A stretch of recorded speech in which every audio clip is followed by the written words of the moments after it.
este día sea maravilloso, como lo estábamos viendo desde hace un momentico. Eh, Nos toca seguirnos cuidando, nos toca seguirnos cuidando.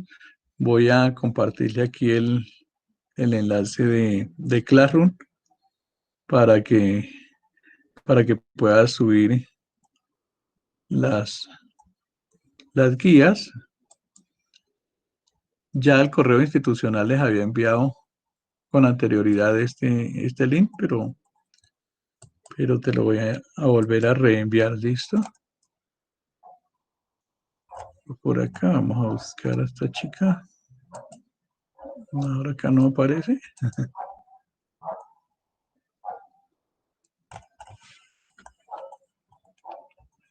Ahora no aparece acá, pero y la habilitamos.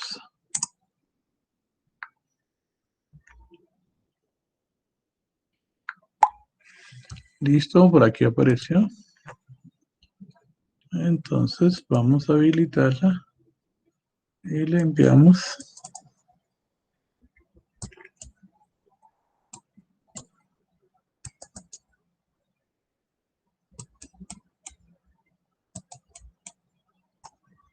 Listo, va para esa. Listo, ahí le envié la dirección. Esta partecita última, estas últimas son la clave, pero si quieres te la envío también por aparte. Listo, profe, ya me llegó. Sí, Gracias, profe. aquí le envío la clavecita. Aunque esa viene en la parte final, ¿cierto? No, después del igual, esa partecita es la clave. Listo, vamos por acá. Ok, listo. Entonces, esta semana vamos a estar revisando los Classroom para calificar y que ya ustedes van teniendo sus notas. Nos quedaría faltando la última, que es la guía que vamos a explicar hoy. Y, y una de las guías más importantes, bueno, todas son importantes. Como se dieron cuenta, la semana pasada estuvimos viendo las ramas de la filosofía, ¿cierto? Eso lo hicimos la semana pasada. En esta semana nos vamos a dedicar a una de las ramas. No la vamos a explicar total porque es muy, es muy pues poquito el tiempo, pero sí vamos a hacer la introducción. Entonces, por lo tanto, bueno, esta parte de arriba ustedes ya la conocen, entonces aquí colocan su nombre, el grado, la nota final que ustedes crean que se merecen cuando terminen de hacer la guía, eso lo colocan acá. Entonces vamos a ver, a darle una ojeada general a esta guía. Primero, identificar y analizar las características del pensamiento lógico. ¿Qué es un pensamiento lógico, cierto? Cuando nosotros hablamos con lógica y cuando no.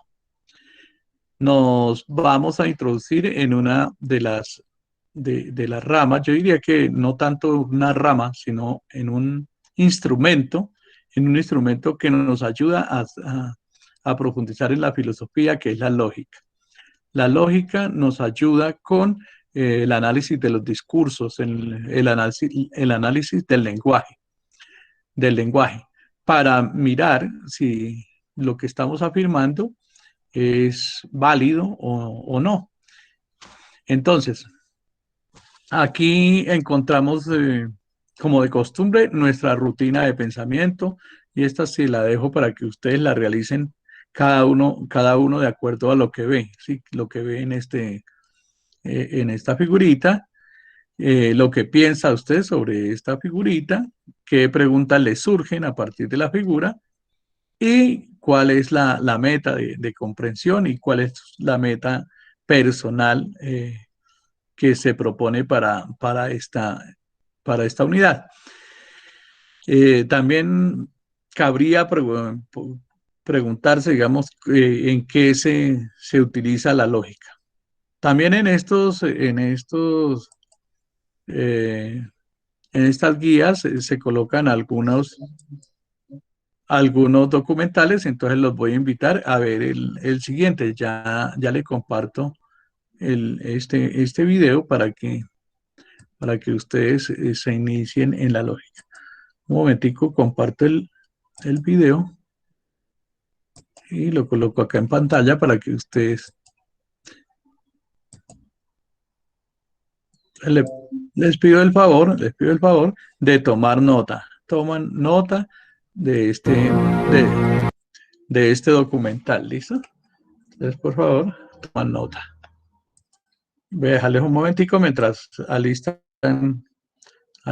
papel y lápiz. Cuando ya tengan papel y lápiz, me avisan para que vayan tomando notica de lo que les va a explicar el documental.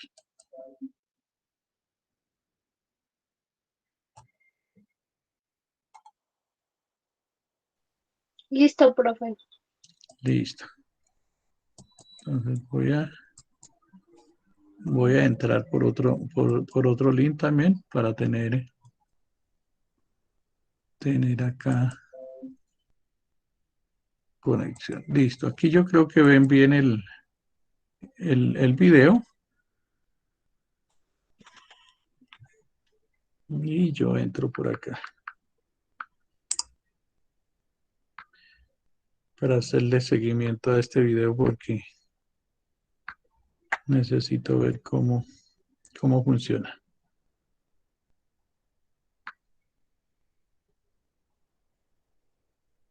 Listo.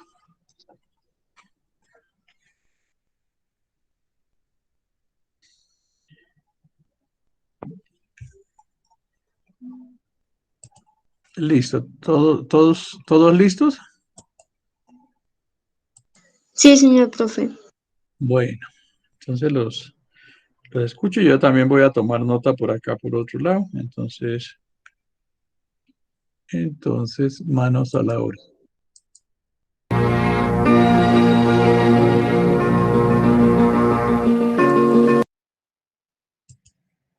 ¿Cómo está el sonido? Bien, profe. Listo. Bien, profe.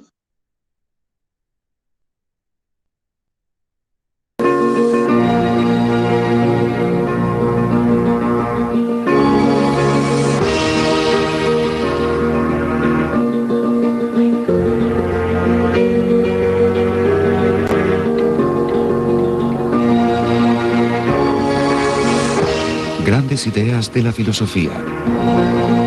Lógica. La lógica es el lenguaje del razonamiento. El término lógica proviene del griego logos, que significa discurso, pero se aplica al campo de la inteligibilidad y del pensamiento ordenado. La lógica se define formalmente como la ciencia que se ocupa de la validez de la inferencia y la demostración. La profunda comprensión de la lógica presenta más matices y se revela sumamente atractiva para los filósofos. La lógica se ocupa fundamentalmente de los principios del razonamiento válido, como por ejemplo qué es necesario para considerar que una argumentación sea lógicamente válida.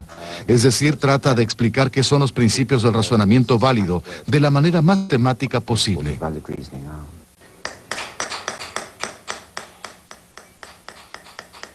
Al ser implementada por un hábil profesional, la lógica se convierte en una poderosa herramienta para interrogar al mundo en el que vivimos.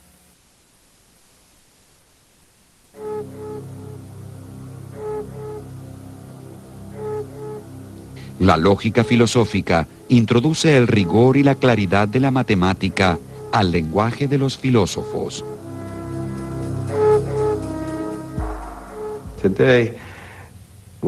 Hoy en día, cuando hablamos de lógica, solemos referirnos en realidad a una rama de la matemática.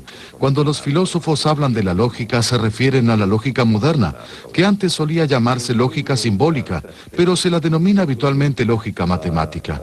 La misma comprende las teorías de los conjuntos y la teoría de las funciones computables, que es el aspecto matemático de lo que se conoce como la ciencia de la computación.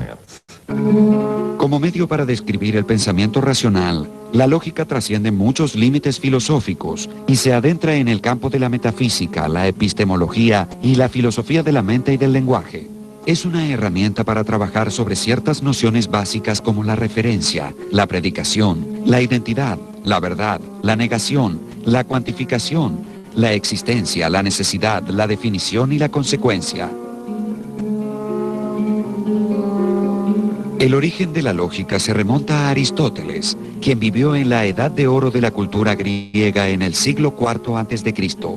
Sus reflexiones sobre la lógica pueden apreciarse en algunas de sus obras, entre las que podemos mencionar primeros analíticos, segundos analíticos, categorías y sobre la interpretación, que en conjunto se conocen bajo el nombre de órganon.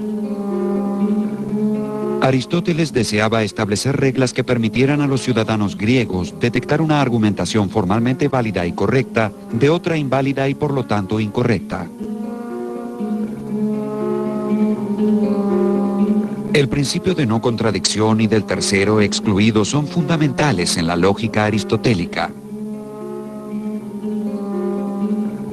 El principio de no contradicción sostiene que ninguna proposición puede ser verdadera y falsa a la vez, mientras que el principio del tercero excluido sostiene que una proposición debe ser o bien verdadera o bien falsa.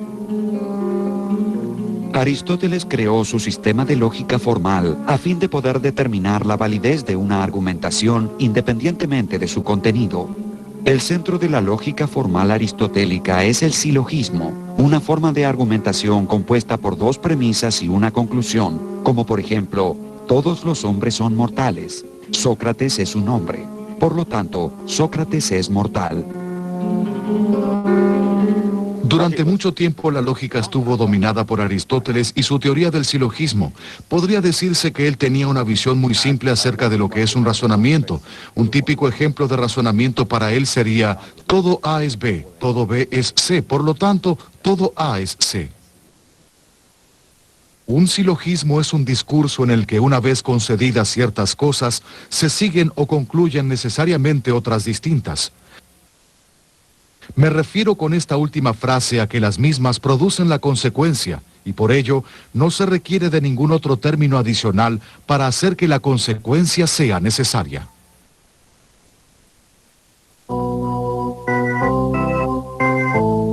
En el silogismo aristotélico, la conclusión se deduce de las premisas. Si no sabemos que Sócrates es mortal, entonces el hecho de que todos los hombres sean mortales y que Sócrates sea un hombre puede ofrecerse como prueba para afirmar que efectivamente Sócrates es mortal.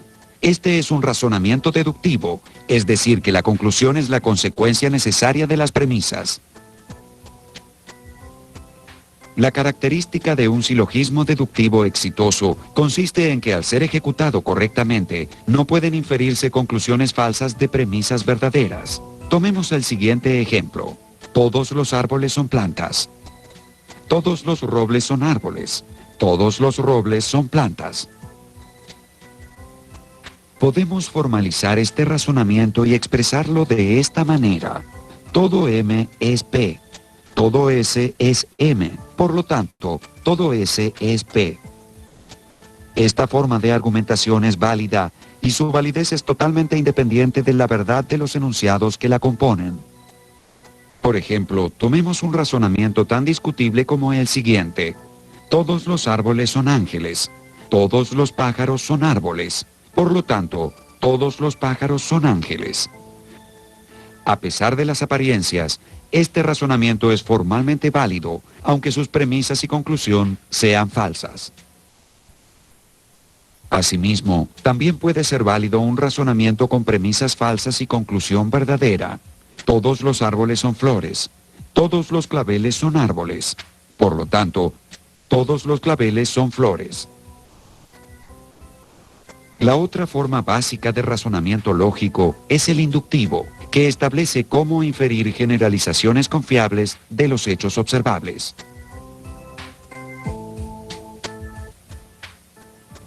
Aristóteles no hablaba únicamente sobre la deducción, sino también sobre la inducción. Desde ya, él no empleaba el término en latín, sino el término griego del que fue traducido. Si bien no tiene una explicación satisfactoria acerca de la inducción, considera que la ciencia requiere tanto del conocimiento deductivo como del inductivo. Menciona como ejemplo, creo que es en Segundos Analíticos, la siguiente situación. Hay personas que están muriendo a causa de una sustancia venenosa cosa, pero no se sabe cuál es. De pronto surge la hipótesis de que es debido a algo que están comiendo, algo que es venenoso. Él usa una metáfora muy gráfica y compara el pasaje de tener datos desordenados a construir una hipótesis con un ejército en retirada. De pronto, mientras se están retirando las tropas, un valiente soldado se pone de pie y dice: no, pónganse de pie conmigo. Nosotros podemos vencer a estos hombres. Y luego el ejército se organiza y vence la batalla. Al pasar de lo particular a lo general, un razonamiento inductivo no puede garantizar la transferencia de la verdad de las premisas a su conclusión. Tomemos el siguiente ejemplo en el que tanto las premisas como la conclusión son verdaderas. Esta barra de plata es metal y es conductor de electricidad. Esta barra de oro es metal y es conductor de electricidad. Esta barra de cobre es metal y es conductor de electricidad. Por lo tanto, concluimos inductivamente que todo lo que es metal es también conductor de electricidad.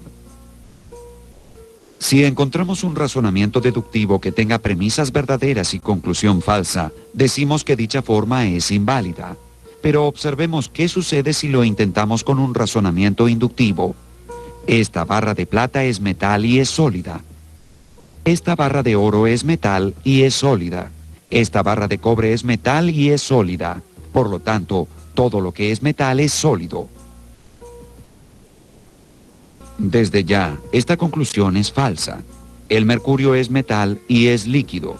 A diferencia de lo sucedido con el razonamiento deductivo, Aristóteles no pudo encontrar en la inducción un método formal para determinar su validez. Es por ello que Aristóteles afirmaba que la inducción no es demostrativa y la relegó a un segundo nivel de importancia. No podemos establecer por inducción una verdad universal sobre la evidencia aportada por grupos de particulares que no ofrecen ninguna excepción, porque la inducción no demuestra cuál es la naturaleza esencial de una cosa, sino si la misma tiene o carece de cierto atributo.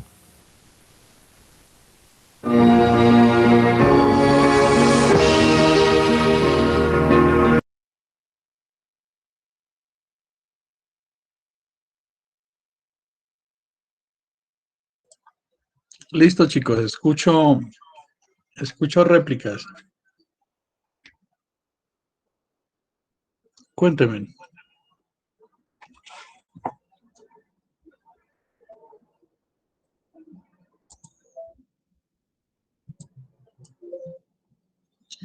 ¿Quién quiere hablar al respecto?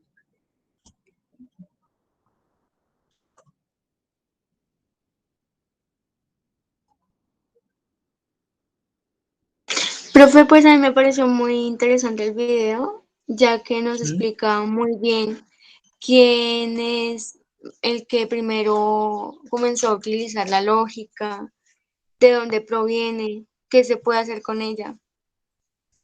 Sí, ¿y qué se puede hacer con ella? Profe, pues en el video decía que era una poderosa herramienta para interrogar al mundo que nos rodea.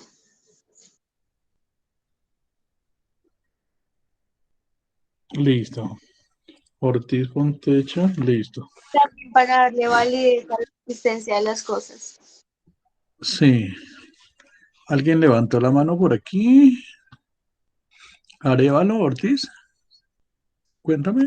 Profe, Daniel, sí. pues a mí me gustó mucho el video porque nos dio a conocer que habían dos premisas y una conclusión y nos da a conocer que pueden haber cosas que son inciertas, pero también podemos comprobar que hay cosas que son ciertas.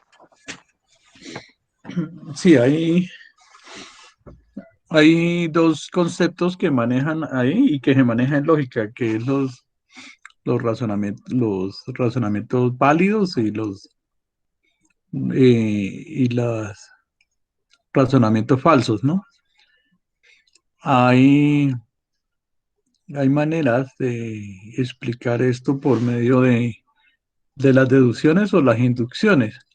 Entonces, de dos premisas siempre se deriva, digamos, una conclusión. Sí, ejemplo, todos los hombres son racionales. José es hombre, por lo tanto José es racional. En ese caso, digamos, de las dos premisas se deriva la conclusión de que José sea racional. Sí, primero todos los hombres, o sea, todos, eso es un juicio universal y es válido. José es hombre, es un juicio particular y es válido y de este se deriva una conclusión válida, ¿no?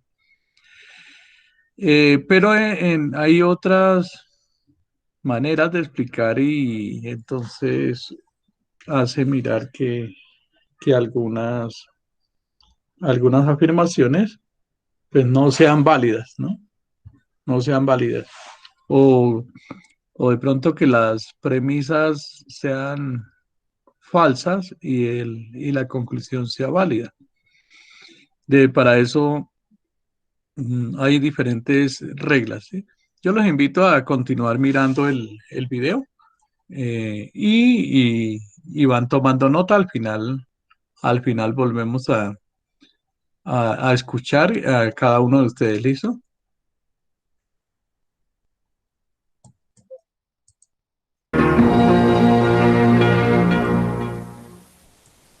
Si bien la lógica aristotélica es fundacional según los parámetros modernos, no se considera que dicho sistema sea fuerte.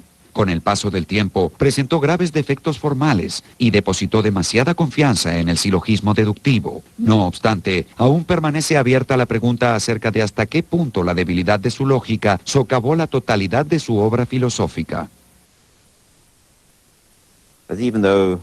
Aunque la lógica aristotélica fuera pobre, no creo que su pensamiento filosófico se viera empobrecido como resultado de ello. Muchas personas consideran lo contrario y piensan que Aristóteles cometió todo tipo de errores debido a su lógica. Pero yo creo que un gran pensador puede trascender su propia opinión acerca de cómo se debe proceder en el campo de la lógica. Aunque uno considere que esta sea la manera en que debe realizarse un razonamiento lógico, uno va a razonar de la manera en que le parezca que lo debe hacer, independientemente de lo que piense acerca de cómo se debería proceder. Una de las restricciones del sistema aristotélico fue combinar dos proposiciones para dar lugar a una tercera más compleja. Los filósofos estoicos, que prosperaron en Atenas aproximadamente 20 años después de la muerte de Aristóteles, crearon una lógica proposicional que estudiaba enunciados en cuanto son necesariamente verdaderos o falsos y las condiciones de su verdad o falsedad. Hay dos tipos fundamentales de lógica: la lógica proposicional y la lógica predicativa. La lógica proposicional se ocupa solamente de aquellos enunciados que pueden ser verdaderos o falsos, sin estudiarlos en cuanto a su significado. La lógica predicativa es una herramienta más poderosa, con reglas de inferencia adicionales que pueden presentar variables y expresar equivalencia entre proposiciones como no todas las rosas son rojas y algunas rosas no son rojas. Por supuesto, la lógica predicativa es la lógica de los predicados y lo notable acerca de la misma es el sistema de variables y cuantificadores que utiliza. Emplea variables simples como X, Y y Z y cuantificadores como para algunos y para todos. La lógica predicativa se utiliza de cierta manera en forma opuesta a la lógica proposicional, en donde tomamos a un enunciado como unidad y no lo analizamos, al que denominamos P, por ejemplo, mientras que en la lógica predicativa analizamos dicho enunciado dividiéndolo en sujeto y predicado.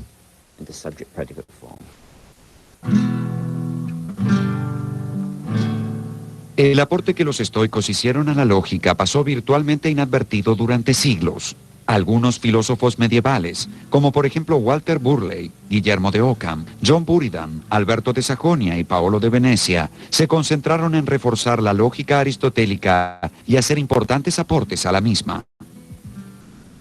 Sin embargo, el avance inexorable de la ciencia hizo necesaria la aparición de nuevos sistemas de pensamiento, y fue el filósofo inglés Francis Bacon quien formuló un sistema que habría de desafiar la ortodoxia del órganon de Aristóteles.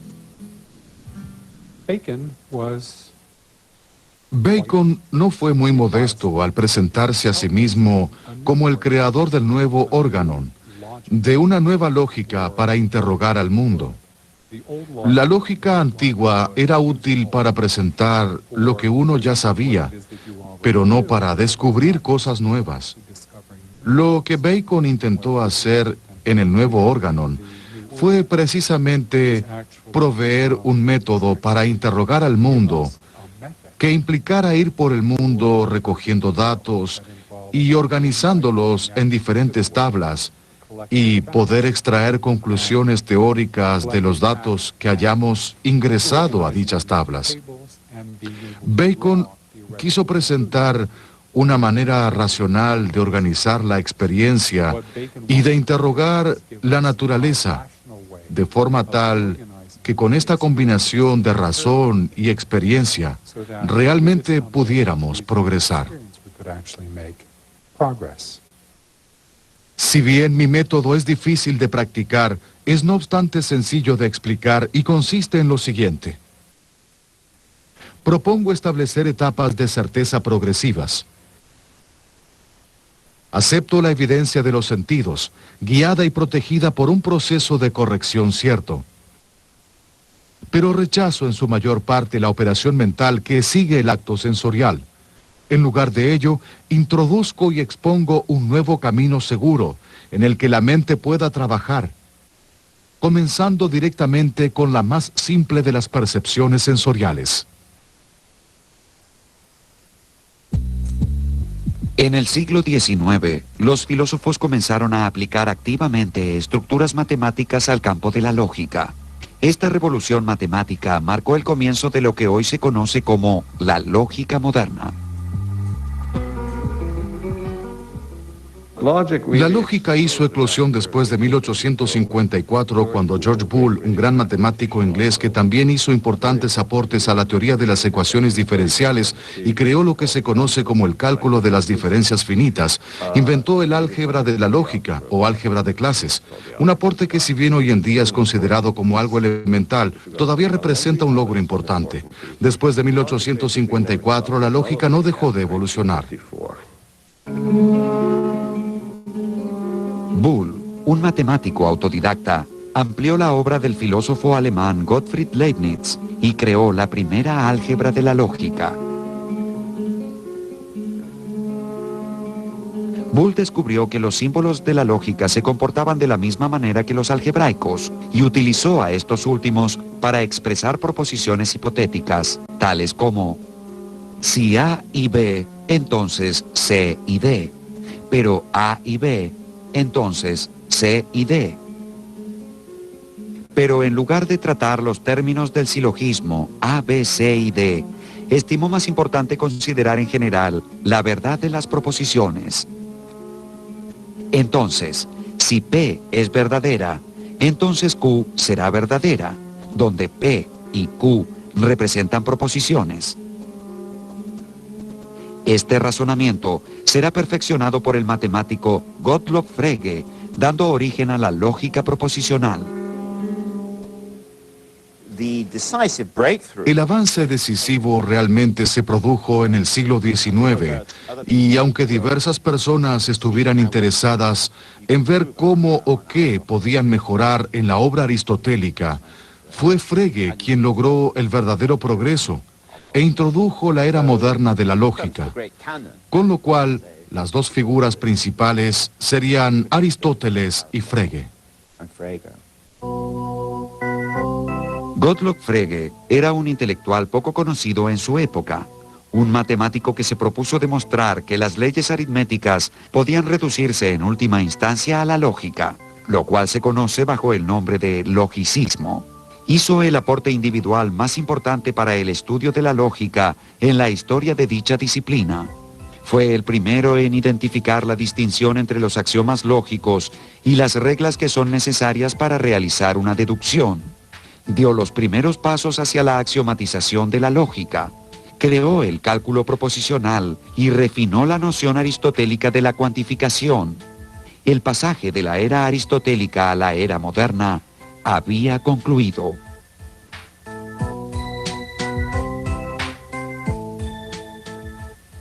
Aristóteles tenía una visión muy simple acerca de qué tipos de enunciados podrían incluirse en un razonamiento lógico. Presentaba fundamentalmente 4 formas. Toda A es B, ninguna A es B, alguna A es B y alguna A no es B. Y básicamente intentó descifrar cuáles son los patrones de inferencia válidos involucrados en dichos enunciados, un logro verdaderamente importante.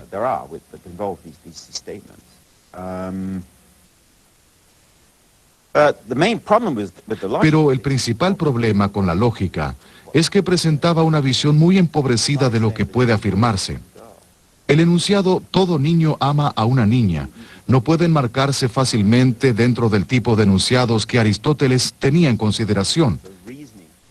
Entonces, él no podría abordar el razonamiento que estos enunciados implican. El gran avance de Frege fue ver cómo organizar estos enunciados diferentes de manera sistemática, y una de sus grandes innovaciones fue explicitar el uso de las variables en la lógica. Entonces, él expresaría el enunciado "todo niño ama a una niña" de la siguiente manera.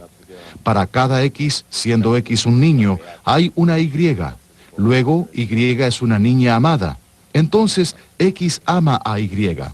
E introdujo este sistema de variables y cuantificadores, lo cual le permite expresar una variedad mucho más amplia de enunciados y proveer una explicación mucho más integral de lo que puede ser el razonamiento lógico.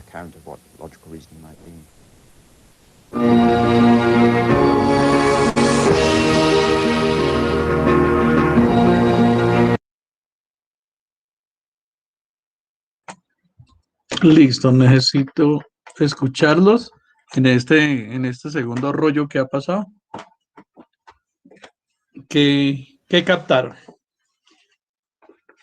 Entonces, le cedo la palabra a quien quiera explicar lo que viene a aprender. ¿Sí? Pues no sé, pues yo tengo una idea. Sí. Pues ahí todo lo explicaron mediante la lógica, por decirlo así, de la matemática, de cómo, por decirlo así, razonar con las personas. Sí. Y pues ya, pues por lo que entendí. Sí, entonces dieron como la historia, se ve como la historia de la lógica, ¿cierto? Entonces viene la primera etapa es la lógica de Aristóteles. Y esta lógica de Aristóteles, pues viene desde el siglo V antes de Cristo hasta el siglo XV. Luego, pero en intermedio de eso hay una etapa de la filosofía helenístico romana donde aparece una nueva forma de concebir la lógica. Y entonces los estoicos y más adelante los medievales toman algo de esa nueva concepción de la lógica. Pero la lógica de Aristóteles, siendo que es muy valiosa, siempre quedaba como limitada, ¿no? Entonces vino Francisco Bacon y él quiso introducir algo más y empezó a inventarse, digamos, las tablas de verdad. Luego Leibniz, desde esta filosofía racionalista, Leibniz introduce lo del la filosofía de las matemáticas del cálculo infinitesimal. Más adelante empiezan a mostrar cómo se inventan el álgebra de la lógica y la elaboración de las tablas de verdad, ¿cierto?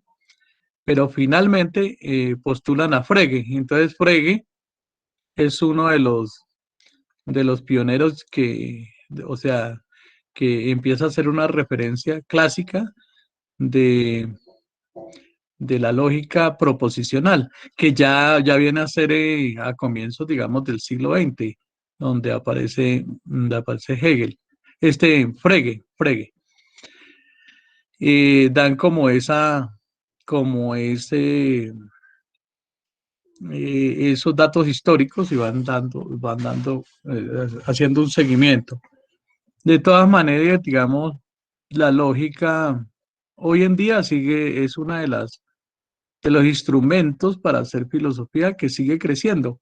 Igual ustedes pueden agregarle algo o adecuar algo a la lógica haciendo un examen exhaustivo de cada una de las proposiciones, de las maneras de comprobar si algo es falso, es verdadero. Pueden también empezar a elaborar las tablas de verdad, ¿cierto? Hacer tablas de verdad, mirar cuando hay equivalencias, cuando hay tautologías e ir combinando lo que ustedes saben de álgebra con, con los nuevos conocimientos de lógica, ¿cierto? González tiene la manita levantada. ¿Qué nos quería decir?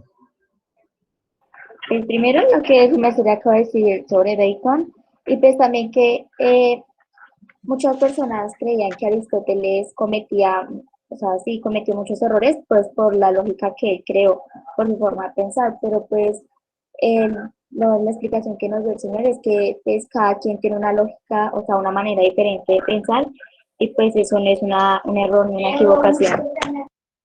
Sí, el organón aristotélico sigue siendo también una base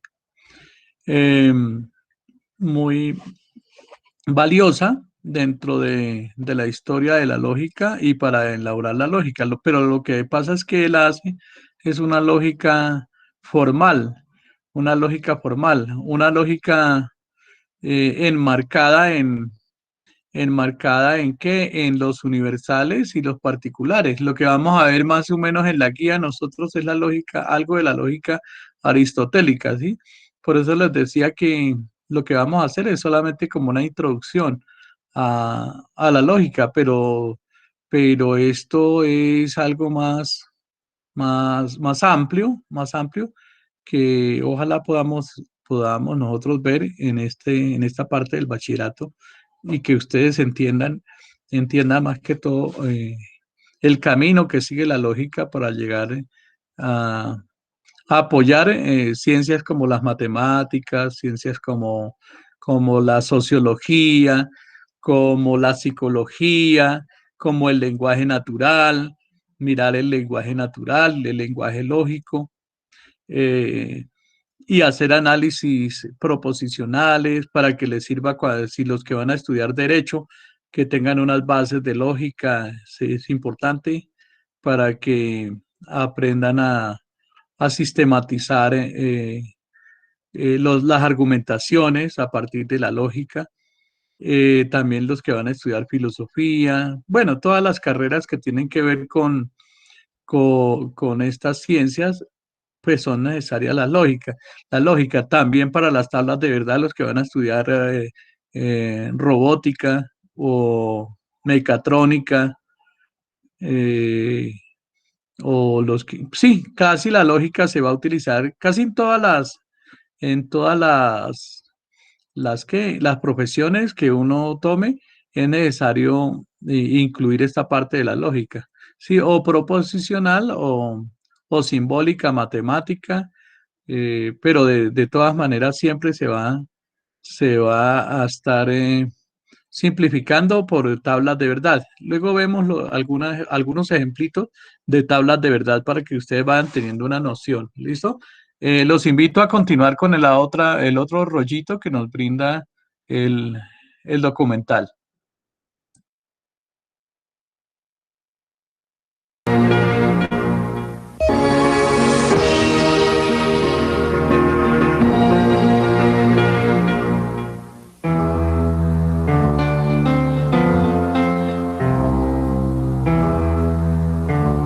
Gracias a Boole y Frege, los filósofos desarrollaron una notación más rigurosa para el análisis lógico. Según la lógica aristotélica, en un razonamiento la verdad de la conclusión está implicada en la verdad de las premisas. Por lo tanto, es posible convertir cualquier razonamiento en un condicional, respetando la estructura sí-entonces. Si las premisas son verdaderas, entonces la conclusión también será verdadera, lo cual puede simbolizarse así. P expresa las premisas en conjunción, Q la conclusión y el símbolo entre las mismas la relación entre ambas. Por ejemplo, la afirmación si corro, entonces me canso puede simbolizarse de dicha manera. Aquí el antecedente si corro es condición suficiente, pero no necesaria, para que se cumpla el consecuente entonces me canso. Es decir, que es suficiente que corra para que me canse, pero no necesario, porque puedo cansarme por cualquier otra causa. Una condición suficiente es aquella que, siendo verdadera, implica necesariamente que sus consecuencias también lo sean, pero no ocurre lo mismo a la inversa. En este caso, digamos, el lenguaje natural sería si corro, o sea, eso sería P. Entonces Q, entonces me canso, ¿sí? Entonces me canso. Entonces aquí aparece ya el lenguaje simbólico representado por P. Entonces Q, que esto nosotros lo utilizamos en matemáticas, y aparece también el lenguaje natural. Si corro, esto sería una proposición condicional, entonces me canso, ¿sí? Entonces ahí encuentra las dos formas de lenguaje. Cuando se habla de silogismo, también es necesario que miremos qué es el silogismo, qué es una proposición, qué es un juicio, qué es un concepto. Todos esos términos es necesario que los vamos a ir verificando dentro de las clases de lógica, ¿listo? Entonces vamos a continuar. El consecuente puede ser verdadero y el antecedente falso, sin afectar el valor de verdad del condicional. Este tipo de análisis es fundamental dentro de la filosofía moderna. La obra monumental de Frege, Los fundamentos de la aritmética, influyó profundamente al filósofo inglés Bertrand Russell. Su obra Principia Mathematica, escrita en colaboración con su mentor Alfred North Whitehead, le debió mucho a la obra pionera de Frege. Junto con el Organon de Aristóteles, Principia Mathematica es sin dudas la obra más influyente dentro del campo de la lógica. En ella, Russell retomó el desarrollo del logicismo iniciado por Frege. Frege es una figura sumamente importante debido a que anticipó la reducción de la matemática a la lógica simbólica, y se discute si se trata realmente de una reducción. Pero había una falla en su sistema. Russell le escribió una famosa carta en la que le señalaba que la denominada paradoja de Russell podía verificarse en el sistema de Frege, lo cual representaba una verdadera inconsistencia e hizo que Frege desistiera de su teoría. Russell formuló la paradoja que encontró en la lógica de Frege de la siguiente manera. La clase de todas las clases que no pertenecen a sí mismas, pertenece a sí misma, si y solo si no pertenece a sí misma. La crítica que Russell le hizo a Frege, hoy conocida como la paradoja de Russell, es uno de los tantos dilemas, falacias y paradojas que ponen a prueba la verdadera capacidad de los lógicos. Dentro de las más conocidas, podemos mencionar a la infame paradoja del mentiroso, que ha cautivado a los filósofos desde que Epiménides de Creta declarara que todos los cretenses eran mentirosos.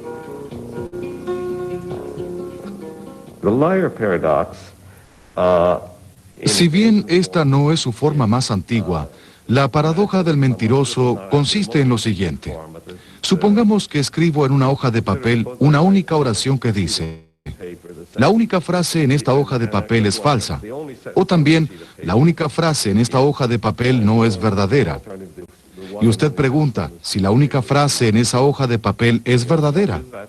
Respondería que si lo fuera, entonces no lo sería, porque eso es lo que dice la frase misma. Entonces, por oposición, podemos decir que no es verdadera. pero es la única frase en esa hoja de papel. Entonces, es verdadera. Los círculos viciosos surgen de suponer que un conjunto de objetos puede contener miembros que solo pueden definirse a través del conjunto como un todo. El enfoque de Bertrand Russell sobre el lenguaje fue retomado por el lógico polaco Alfred Tarski, fundador de la lógica semántica. Su aporte más importante es su teoría semántica de la verdad.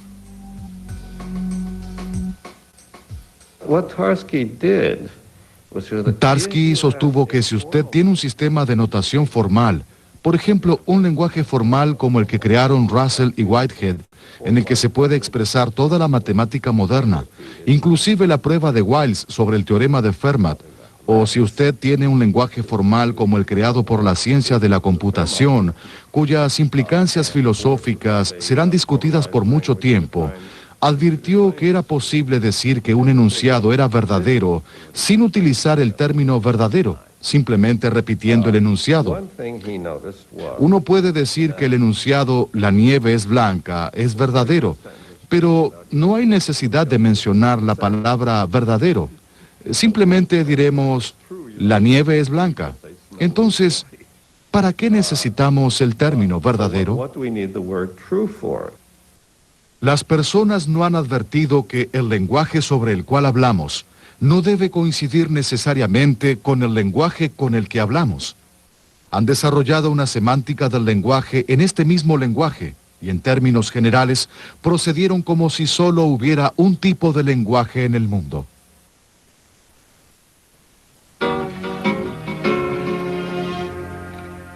El matemático alemán David Hilbert, a comienzos de la década de 1920, formuló una propuesta para formalizar la matemática de manera axiomática. A esta propuesta se la denominó el programa de Hilbert e introdujo a la lógica dentro del campo del lenguaje. La lógica dio un giro lingüístico, no tanto con Frege, sino más que nada con Hilbert, quien elaboró un programa en la filosofía de la matemática en el que debía probar que la matemática era realmente consistente. Entonces, en realidad tenía que tratar a la matemática en sí como un objeto matemático, por lo cual centró su atención no en los objetos matemáticos en sí, sino en los símbolos matemáticos. Esto es lo que se conoce como metamatemática. Y la lógica realmente despegó a partir de ese momento. Gran parte de la lógica no se ocupaba de las cosas reales en sí, es decir, de aquello sobre lo que estamos hablando, sino del lenguaje real que utilizamos para referirnos a ellas. Entonces, si bien creo que dicho enfoque puede resultar extraño para Frege y Russell, había dudas acerca de si estaban refiriéndose a lo que dicho lenguaje representa o al lenguaje en sí.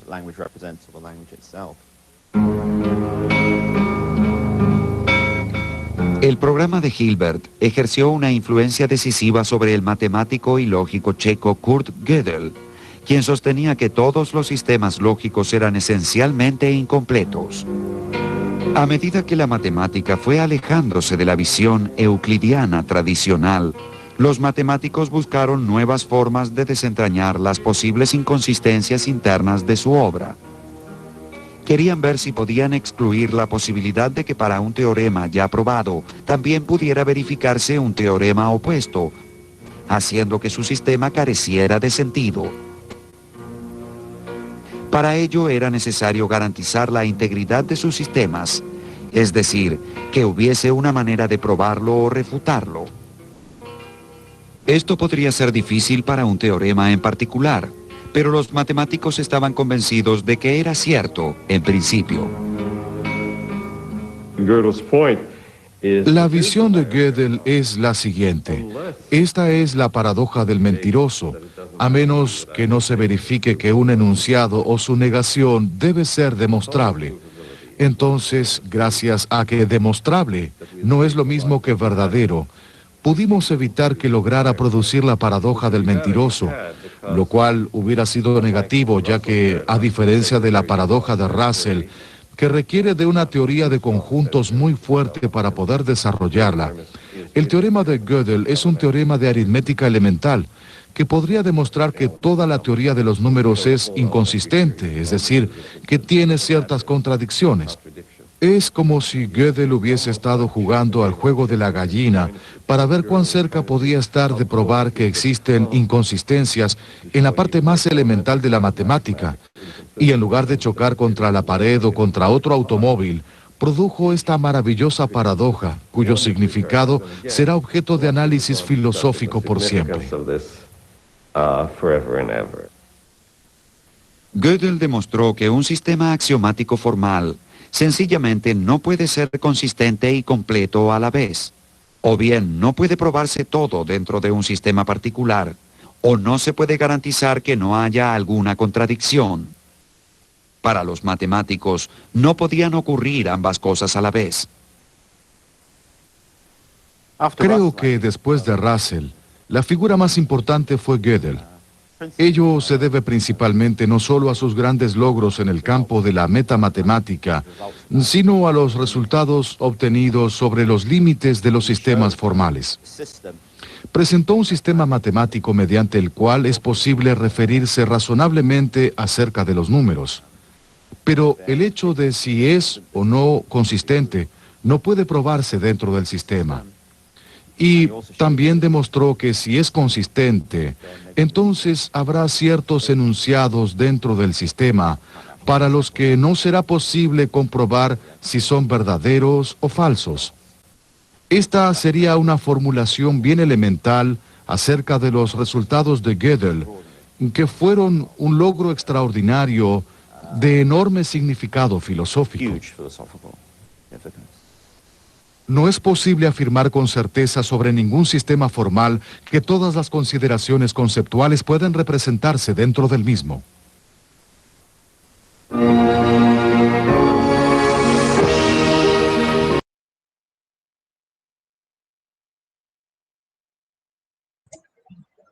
¿Qué comentarios tienen en este momento? Los que no han hablado.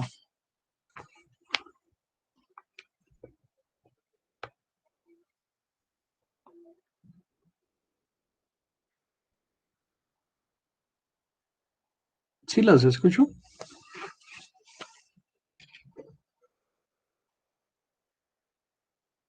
Bedoya Natalia, ¿qué ha captado?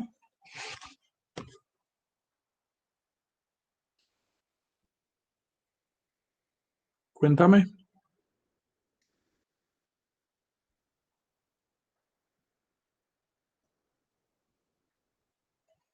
¿No se encuentra? Bedoya.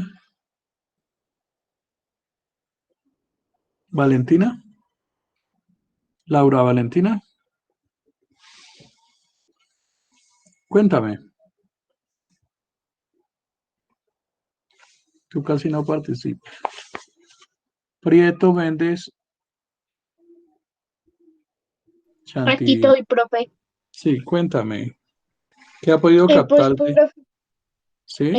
pues en todo el video he podido captar de que la filosofía y la matemática están muy juntas, se trabajan mutuamente y que la filosofía va a estar siempre en nuestra vida y que la lógica viene del griego, logo, y que significa discurso. Bien. Mira que si hay personas que estudian matemática, un poco de filosofía y se especializan en lógica, no necesitan ya más aprender más cosas.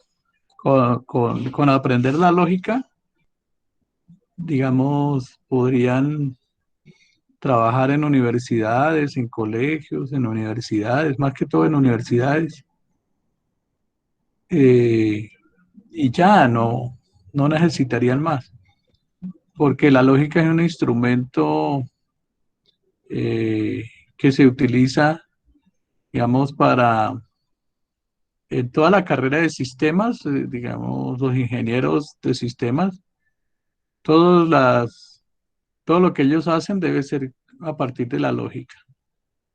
Los matemáticos, todos los profesores de matemáticas deben actuar desde la lógica.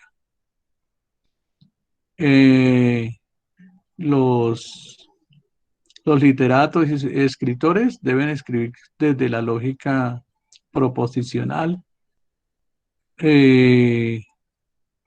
Sí, la lógica es algo que, pues, que se va a utilizar en todo, ¿no? En todo lo que el ser humano hace. Entonces, por lo tanto, una persona que alcanza el dominio de la lógica, desde Aristóteles, pasando por Bacon, pasando por los estoicos, pasando por Frege, por el inventor del álgebra de la lógica, y pasando por estos últimos filósofos que han inventado diferentes maneras de explicación del lenguaje lógico y proposicional, pues no necesitaría más una persona porque tendría campo de acción en todas las profesiones que ofrecen los seres humanos en las universidades, ¿no? Eso es lo que también he podido ver. Ortiz Fontecha, ¿qué piensas sobre lo que estamos hablando? Profe, la verdad me parece muy interesante porque la lógica es importante en cada momento, porque digamos, nos hacemos muchas preguntas. Es importante también que se relaciona con otras ramas de la filosofía. Y pues eso, profe, es muy importante, siempre. Sí, es una estructura de fondo importantísima. Aunque mira que la lógica como tal no es filosofía. Eso es bueno también diferenciarlo. La lógica como tal no es filosofía, pero es un instrumento sin el cual no se puede hacer filosofía, ¿sí? O sea, es necesario tener la lógica muy, muy bien estructurada y conocerla muy bien para poder hacer filosofía. Sin embargo, la lógica es un instrumento, no sería en sí filosofía, ¿no? Pues visto desde un punto de pensamiento ¿qué? Continental, de pronto hermenéutico eh, y fenomenológico. Sería eso, o sea, la lógica en sí no sería filosofía, pero sí es un instrumento válido para hacer filosofía. Es como la psicología. La psicología no es en sí filosofía, ¿sí? Pero sin ella, sin un entendimiento profundo de todos los procesos de la psicología, pues no podemos entender la filosofía, porque la psicología entiende una rama de la filosofía que se llama el comportamiento humano, ¿no? Y así sucesivamente, digamos, para hacer filosofía es necesario tener conocimiento de todas las asignaturas que los seres humanos dominan sobre el planeta Tierra. O sea, el filósofo no es matemático, pero debe saber, saber muy bien las matemáticas. El filósofo, digamos, no es un literato, pero debe saber literatura. El filósofo no es un teólogo, pero debe saber todo lo que se ha dicho sobre Dios y tener noción para poder interpretar esto. El filósofo no es un sexólogo, pero debe saber todo el comportamiento humano en cuanto a la sexualidad y en cuanto a ¿para qué? Para poder opinar o hablar sobre la filosofía de la diferencia, por lo menos de la diferencia de género, de la diferencia. Y todo eso se debe expresar con lógica para que tenga validez, para que sea un discurso válido. Continuemos con la última partecita, ¿listo?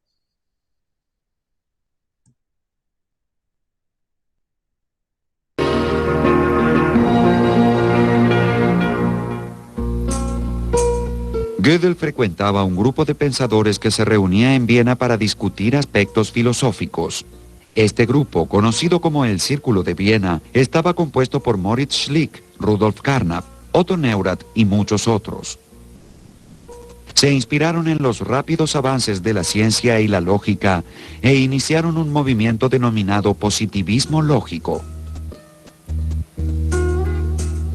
Según la visión positivista, un enunciado acerca del mundo podía tener sentido si y solo si podía verificarse empíricamente o si se podía demostrar su verdad a través del análisis lógico de sus signos o símbolos. La lógica se había ubicado en el centro del debate filosófico. A medida que la lógica evolucionó en el siglo XX, la misma influyó profundamente en el desarrollo de la ciencia de la computación. George Boole había expresado enunciados usando un código binario compuesto por unos y ceros que le resultará familiar a cualquier programador contemporáneo. La máquina de Turing es la representación abstracta del funcionamiento de una computadora y recibió su nombre en honor al lógico matemático inglés Alan Turing. La máquina de Turing es un invento destinado a formalizar el funcionamiento de una computadora. Consiste realmente en un procedimiento mecánico que procesará cierto resultado. Entonces, en realidad, la máquina de Turing es un conjunto de instrucciones expresadas que hoy en día recibirían el nombre de algoritmos, a las que uno presentará un problema y las mismas nos proveerán un resultado, sin necesidad de utilizar el entendimiento, el ingenio o la creatividad. Y eso es precisamente lo que hace una computadora. Es un simple conjunto de reglas mecánicas.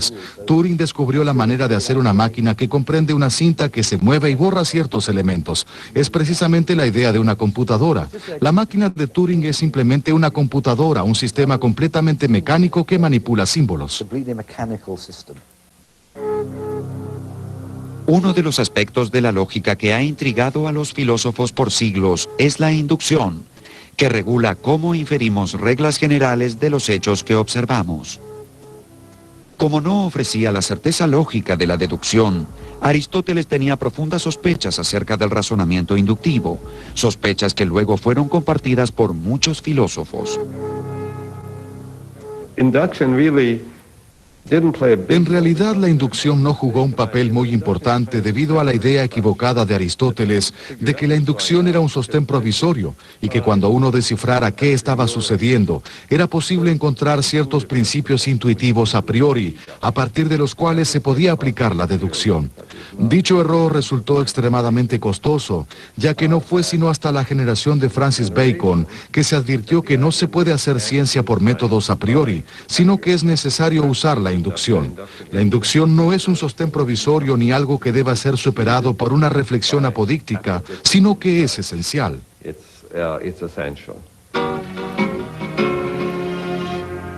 La importancia del papel de la inducción para la ciencia, según la cual las hipótesis están respaldadas por la acumulación de evidencia, instó a muchos filósofos a intentar ubicarla dentro del razonamiento válido, en caso de que ello fuera posible.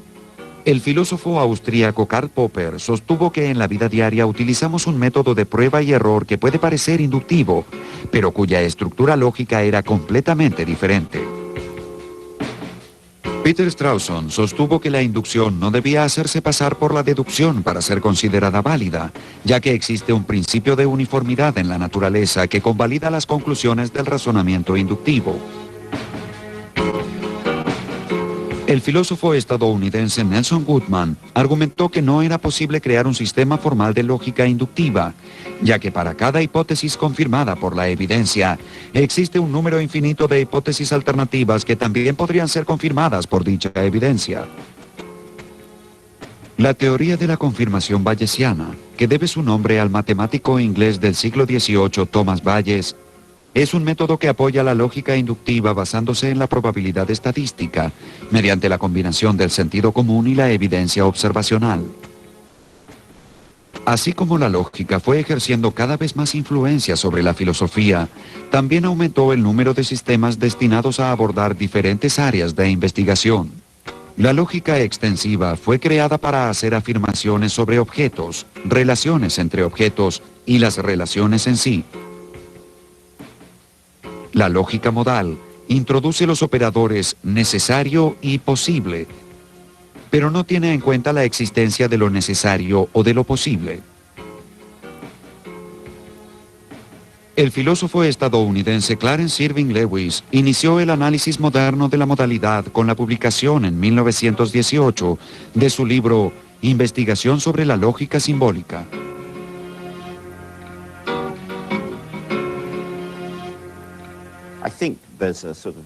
Creo que existe un movimiento moderno que comenzó con Lewis a comienzos del siglo pasado y persiste hasta nuestros días.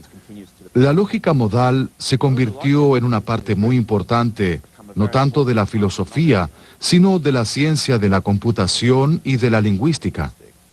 Muchos movimientos lingüísticos y enfoques importantes sobre el comportamiento de programas se basaron en la lógica modal. Asimismo, la lógica modal es de suma utilidad para discutir aspectos de la filosofía del tiempo. Entonces, es una rama de la lógica que tiene gran influencia, tanto dentro como fuera del campo de la filosofía. La lógica deóntica introduce los operadores debe y puede dentro del lenguaje lógico y presenta un nuevo tipo de lenguaje en la discusión filosófica de la ética. La lógica deóntica analiza el aspecto del deber y trata de comprender proposiciones tales como es obligatorio, está permitido, está prohibido. La lógica epistémica, tal como lo indica su nombre, se ocupa de los aspectos epistemológicos inherentes a proposiciones del tipo de Tomás sabe, María supone o yo creo. La lógica divergente rechaza el principio del tercero excluido, que desde la época de Aristóteles elimina cualquier posibilidad entre la verdad y la falsedad. A este grupo pertenecen la lógica plurivalente, la lógica universal y la lógica difusa. La lógica plurivalente acepta más de dos valores de verdad, mientras que la lógica universal aspira a construir sistemas válidos para todos los mundos posibles. Por su parte, la lógica difusa reconoce infinitos valores de verdad y se ha convertido en una herramienta muy importante de la que se está valiendo la economía, donde deben tomarse decisiones en un ambiente de gran incertidumbre. El diálogo constante entre la lógica y la filosofía cuenta con una larga y compleja historia. Uno de los puntos críticos es, ¿dónde debe poner el énfasis la lógica? ¿Sobre el formalismo y el rigor o sobre el contenido semántico? Después de Hilbert pasó a ser muy habitual hablar directamente sobre el lenguaje en sí. Y gran parte de la lógica de hoy en día consiste simplemente en el estudio de los simbolismos. En mi opinión, esto no es del todo bueno.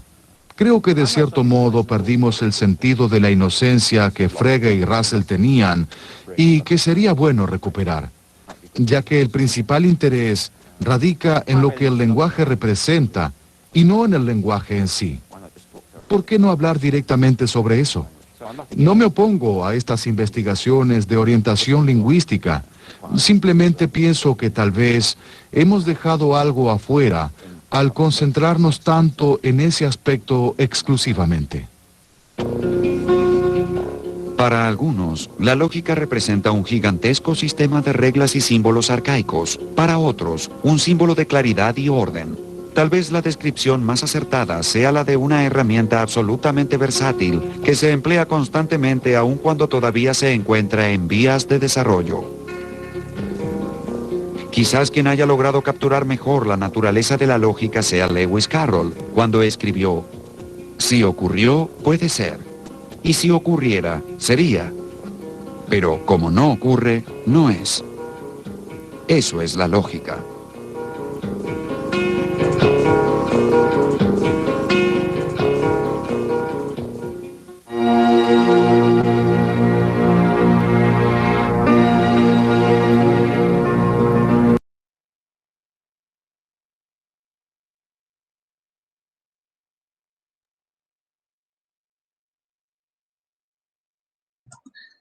Este documental que hemos terminado de de hacer. Nos da como un recorrido general por la historia de la lógica y algunas aplicaciones, ¿no?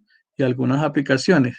Y esto nos sirve para que ustedes entiendan de una manera, de alguna manera, lo que estamos tratando en esta unidad sobre lógica. No sé si ustedes ya la han estado construyendo en sus casas. Entonces, empieza a aparecer aquí algunas preguntas, como ¿qué es la lógica? Con base en el video, ¿ustedes qué me dicen? ¿Qué es la lógica? Vamos a preguntar por aquí, digamos aquí a López Artunduaga Juan Pablo. López Artunduaga Juan Pablo, para usted, ¿qué es la lógica? Aterrizando ya estos conceptos. ¿No está López Artunduaga? Listo. ¿Qué? Vanessa levantó la mano. Listo. Vanessa, cuéntame. ¿Qué es la lógica para ti?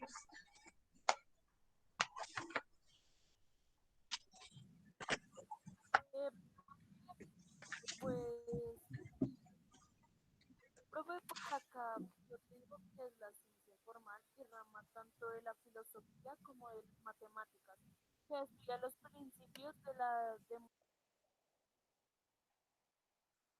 Sí, continúa. Venga y cierra.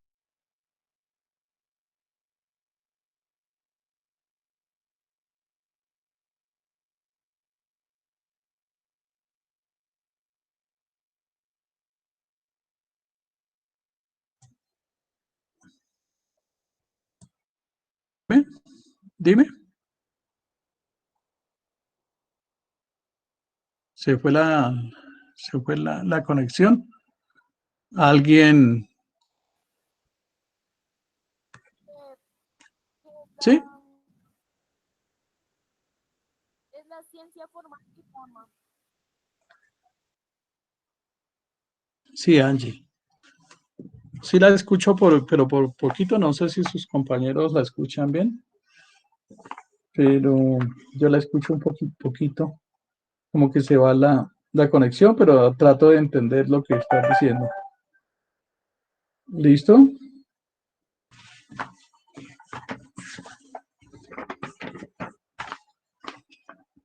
González, Romero, Natalia, ¿qué? ¿Qué otra, qué aporte al respecto?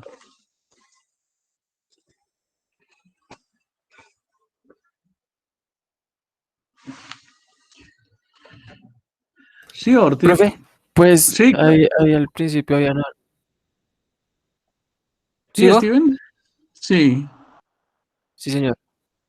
sí, Pues continúe. estaban ahí hablando al principio de un círculo que se llama el Círculo de Viena y fue Sí, como una organización de unos científicos donde trataban como de mirar qué cosas de me confundí, ¿cómo es, profe?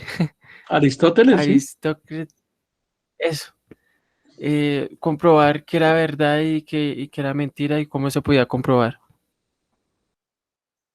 Ah, sí, claro, claro. Y de hecho, para nosotros sería importante, digamos, hacer ese ejercicio.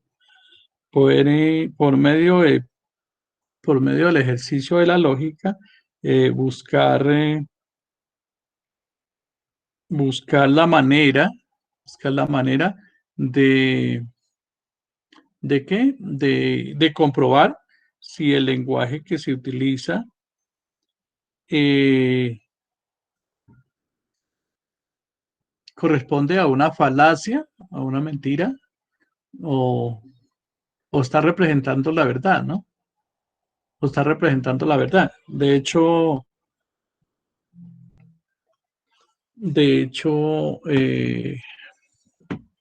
la lógica, eso también es lo que busca, ¿no? Comprobar si de lo que se habla es verdadero o es falso, o es falso. Muy bien, el nombre suyo, usted toma es la experiencia de los filósofos del Círculo de Viena, ¿sí? O de Sí, los señor. que fundan, Dairon Peña. los que fundan el neopositivismo lógico. Sí, mira que, qué bueno que participó porque no tiene casi participaciones. Qué chévere que participó, hermano. Sí, porque aquí casi no tiene participaciones. Muy bien. ¿Qué otra persona quiere hablar al respecto? Por ahora nos estamos preguntando lo más básico, ¿qué es la lógica? ¿Sí?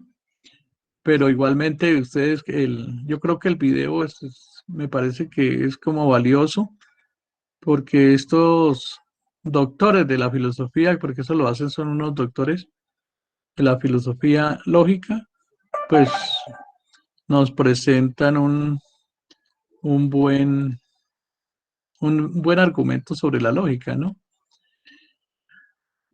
Sí, ¿qué otra persona? ¿Escucho?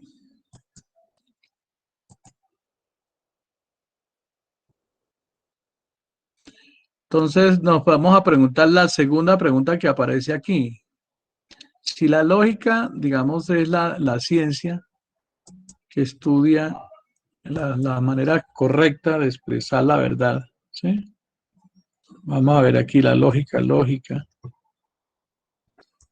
Miremosla nuevamente acá en su definición, como nos la presenta el diccionario.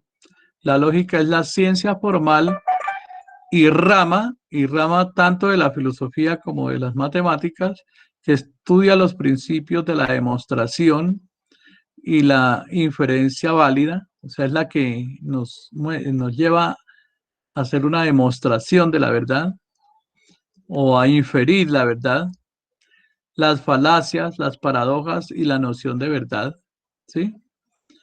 Si la lógica es esto, si es parte de la filosofía que estudia las formas y principios generales que rigen el conocimiento y el pensamiento humano, considerado puramente en sí mismo y sin diferencia de los objetos, si es el método o razonamiento en el cual las ideas y lo que sucede son hechos que manifiestan en sí el desarrollo de la forma coherente y sin que haya contradicción entre ellas, es la que nos ayuda a demostrar la verdad.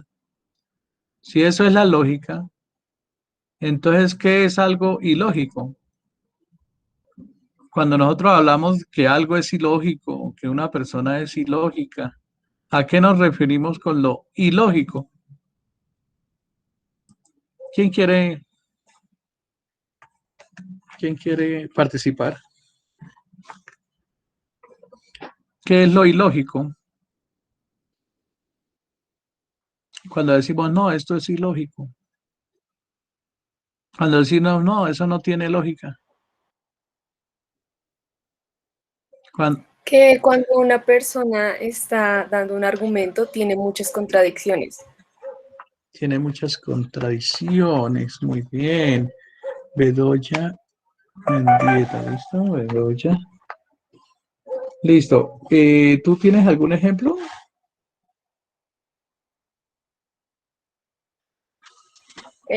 Por ejemplo, que nos digan que el cielo es verde. Uno lo puede ver y uno sabe que no es así, entonces tiene varias contradicciones. Sí, pero ¿por qué unos sí está tan seguro que no es verde? ¿Usted cómo lo demuestra lógicamente que no es verde? ¿Qué tal que lo que se ve como azul sea una ilusión por la lejanía?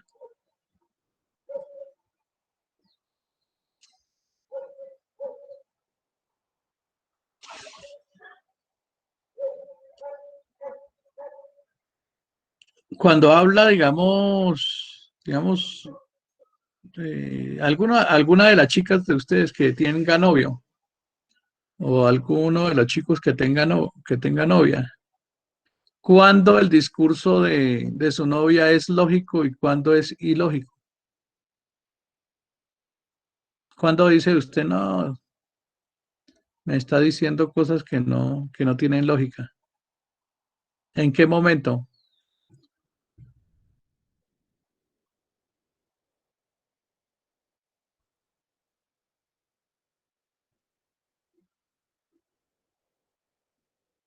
Pues uno puede poner un ejemplo más sencillito. Por lo menos si yo digo 7 por 7 igual a 32, ustedes dicen, no, eso no es así. 7 por 7 es 49. Y por qué 32 no sería 7 por 7? ¿Por qué no es igual a 32, sino a 49?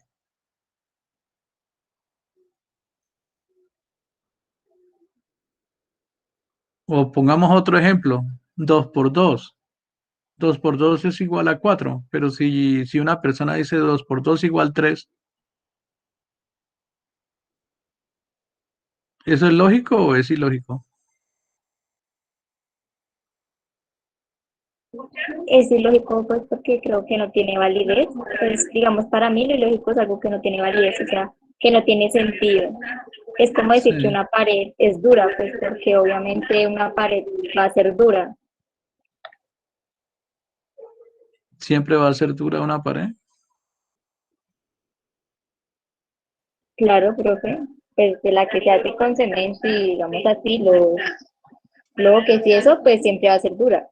Pero pues ya si lo hacen de otra manera, pues de pronto ya puede hacer, digamos, si lo hacen plastilina, obviamente va a ser blandita, pues eso ya depende del material, ¿no? Pues también. Listo.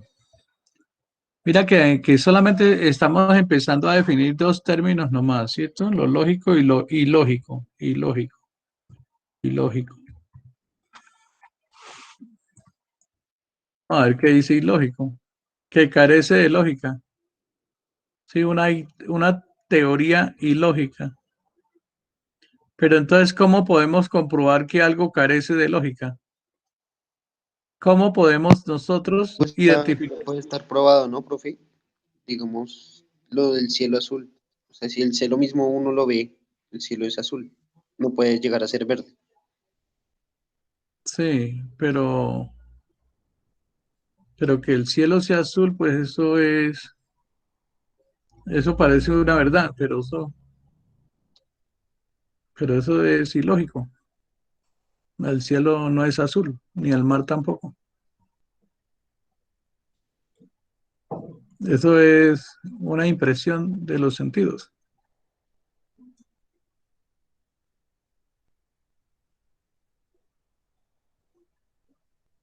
Pero debemos encontrar otro ejemplo más claro. Otro ejemplo más claro que nos demuestre algo cuando es ilógico. Algo que no se corresponda con lo que la persona está hablando. Sí, algo que no corresponda. La persona está afirmando algo, pero no se corresponde con lo que generalmente las otras personas estamos acostumbrados a decir o con las convenciones. Porque también hay convenciones. ¿Usted sabe qué es una convención? ¿Sí? Una convención es cuando todos nos ponemos de acuerdo para que algo tenga cierta validez. Ejemplo, para todos el cielo es azul, ¿no? Pero eso es una convención.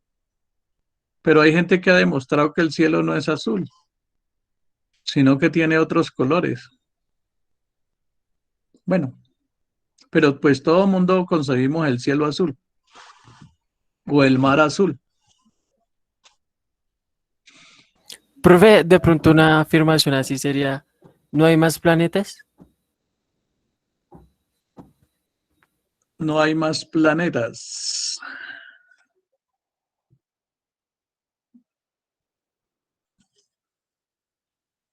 ¿Eso tiene lógica?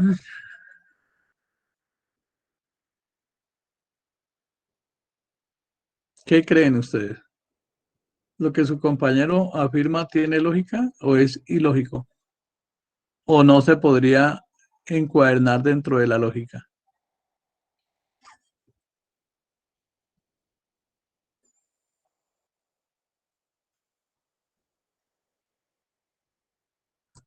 Listo. Ahí queda para que ustedes van haciendo el ejercicio en la casa. ¿Sí? ¿Qué se tiene en cuenta para armar el cubo de Rubik? Este cubito que aparece acá. ¿Qué es lo que hay que tener en cuenta para armarlo? Lógica, Unos patrones. Unos patrones, muy bien. Unas leyes o unos patrones. Bueno, unos patrones. No unas leyes, pero sí unos patrones. ¿Y por qué esos patrones, al ejecutarlos, siempre dan el resultado que uno espera? Porque ya están predispuestos para eso. Sí, ¿creen que ese puede ser un buen ejemplo este del cubo para explicar la lógica?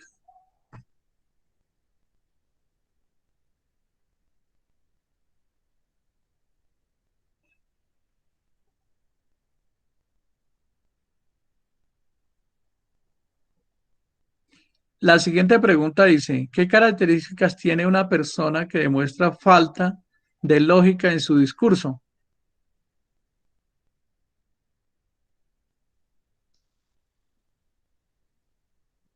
O sea, cuando nosotros nos damos cuenta que una persona no maneja bien la lógica dentro de su discurso, ¿en qué momento podemos ver que a un texto escrito le falte lógica?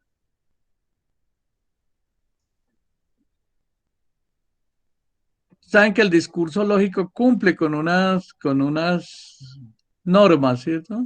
Con unas leyes, con unas normas lógicas, con unos principios de la lógica. Y a partir del cumplimiento o el incumplimiento de esos principios de la lógica, nos podemos dar cuenta que un discurso o una afirmación puede carecer de lógica o puede ser ilógico. ¿Sí? Ejemplo, si ustedes escucharan, todas las palomas son animales. Eh, la paloma de la paz es un animal. Por lo tanto, los hombres son racionales. Ustedes dicen, pero ve, ¿qué le pasó al profesor? Sí, igualmente ahí ustedes dirían, pero bueno, ¿qué le pasó? Que todas las palomas son animales, que la paloma de la paz es un animal, y luego que todos los hombres son racionales. ¿Eso qué tiene que ver? Usted igualmente ustedes dicen, pero bueno, ¿eso qué tiene que ver? Eso no. De eso no se concluye nada, ¿sí? Eso es ilógico, ¿sí? O alguien que, digamos, en otra conversación, no sé, yo quiero es que ustedes me den ejemplos. No yo tanto poner ejemplos, sino que ustedes me den ejemplos. Ejemplo, digamos, de algo ilógico. Todas las mujeres aman. Eh, mm, Laura Valentina es mujer, por lo tanto, a Laura Valentina la van a contratar en el Congreso de la República. ¿Se corresponde la primera premisa con la segunda premisa y con la conclusión?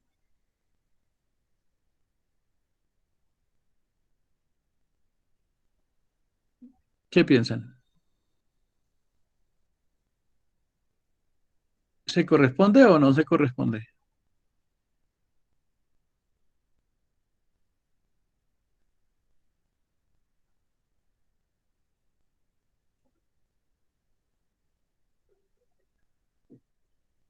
¿Qué piensan, chicos? ¿Eso se corresponde lógicamente o no se corresponde? Sí, Arévalo Ortiz, Daniel, ¿qué piensa de eso? ¿Es ilógico o es lógico?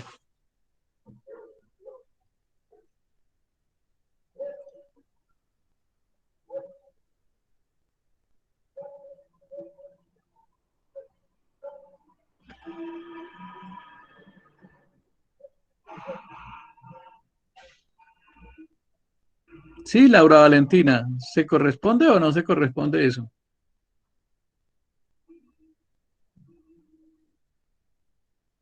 ¿Es lógico o es ilógico? ¿Será que no me escuchan? ¿Sí me escuchan?